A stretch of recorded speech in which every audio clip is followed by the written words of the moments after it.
رابرت کمک. به چی؟ کمک میخوای؟ نمیتونم بیام پایین، خیلی بالاست.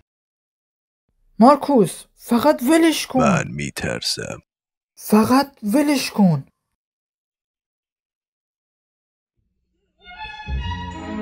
رابرت کمک. این موزیک اصلا با صحنه جور در نمیاد، خیلی نامربوطه.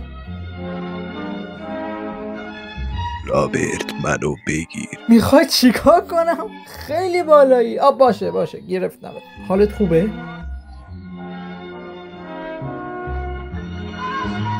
گوتو میاندره رابرت. آره انجامش دادم من. زندگیمو بهت مدیونم. مرسی مارکوس. ببین مارکوس، اگه بفهمه شرکت که من به وای عجب غلط خفنی واقعا. اگه بفهمه که من دارم به یه بیچاره پناه میدم منو پاره میکنن. این کجا رفت؟ انگار نه انگار که بوده.